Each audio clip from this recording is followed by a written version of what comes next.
So the last dot point that we're going to talk about, and I'll come back to that slide in a minute, is a really long one. So it's about that human fossil record being open to interpretation, which I've already talked about. But it's also about explaining whether Homo sapiens and Homo neanderthalensis interbred, and also how do we place these guys called the Denisovans or the Denisovans into our tree. So this video is all about Neanderthals and humans and what our relationship is to the Neanderthals. So what we can see here straight away are two skeletons. The one on the left shows us the skeleton of the Neanderthal. The one on the right shows us a modern human. Now they are very similar to each other. There are a few differences. Can you see how short the Neanderthal is? So they're shorter. It also had a larger cranium, but it was a bit lower. Yeah, it had really prominent brow ridges. Now, some of the reasons, some of the evolutionary benefits to having large brow ridges might be the fact that these guys lived in Europe. Now, Europe gets very cold in the winter, and maybe this protected their eyes from some of that cold winter air as well. So just kind of keep them as moist as possible. They had big shoulders. They had really broad rib cages. We think they were very, very, very strong compared to a modern human. Have a look at the difference in size of the skull. So when I say that the Neanderthal versus the humans on the right here, when I say that the Neanderthal has a big skull, it definitely has a larger cranial capacity. So it kind of goes against what we think our trends are, but it also keeps intact with it. You can see there's a slight bend versus this. Yeah, so it's a slightly sloping. You can see they've got more room in their jaw for their teeth compared to what we do. Yeah. Now, these are some of the really interesting things. I just like looking at the fact that this is what a Neanderthal would have looked like, and this is what a human would have looked like. Some of the things that we've actually inherited from Neanderthals, and this is a weird one, right? Because we're saying that Neanderthals and Homo sapiens branched off from each other and became two different species. But this video is all about us interbreeding with each other. So I might actually come back to that. There's an article that I want you to read. It's really interesting. It goes through some of the evidence. So I'd like you to pause and go and read the article and then come back. There is some information on page 469, but your textbook's a bit rubbish at answering this question.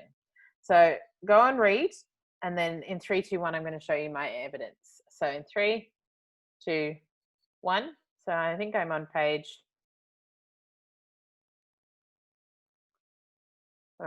12. So this is some of the evidence.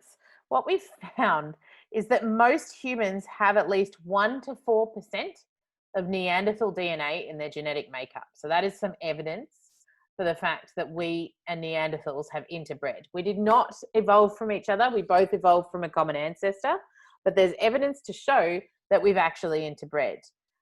So what we've found is all modern ethnic groups other than Africans, yeah, which is another piece of evidence that the Neanderthals diverged after Homo erectus left Africa. Pretty cool. So there's no fossil evidence for Neanderthals and modern humans coexisting in Africa. Yeah, so there's no fossils of Neanderthals and modern humans in Africa. We have fossils of modern humans in Africa, but no fossils of Neanderthals as well. So the first opportunity for them to actually interbreed probably occurred about 60,000 years ago in the Middle Eastern regions that were adjacent to Africa, so kind of that Iranian peninsula, where the archaeological evidence showed that the two species overlapped. So in order for them to interbreed, remember those barriers to breeding? So they have to be able to live in the same area at the same time. So we've got evidence that they lived in the same area at the same time in the Middle East. We've got evidence that they have 1 to 4% of their DNA, of modern human DNA, is also the same as what we find in Neanderthals.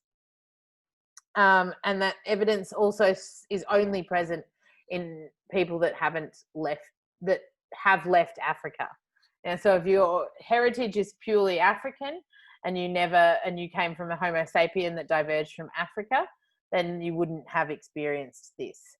So what do we have for evidence of this kind of interbreeding? So here is our phylogenetic tree.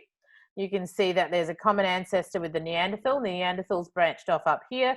The Homo sapiens branched off down here. Now, after the Homo sapiens branched off, we get various groups that branch off again. So we've got the Sand people, which are the people from certain parts in Africa. The Yorubas as well are also in Africa. But then we get some modern humans began to leave Africa. So we've got the Papuans. So these are the islander nations down the south here, the south of Asia. Then we've got the Han Chinese that diverged, and also the French. I don't know why they just call everyone that's European French, but hey, we'll just call them all French. Now, what we can see is that Neanderthal DNA, so we think that the Neanderthals bred with an ancestor around here, because we find Neanderthal DNA in all of these groups, but not in this group or this group. Yeah, and that is our evidence. Because we find it in these groups, we think that they must have bred at this point in time. This is a really interesting kind of just little picture about what we think happened to the Neanderthals. So what we can see is that we've got this really dense population of Neanderthals in Europe about 43,000 years ago, and then have a look at what happened by 38,000 years ago. Not very many of them. Now, what that coincides with, though, is have a look at how many Homo sapiens turned up 30,000 years ago. So we've gone from this to this, and therefore these guys, the Neanderthals, definitely ended up not very happy. And that's the end of my video about Neanderthals.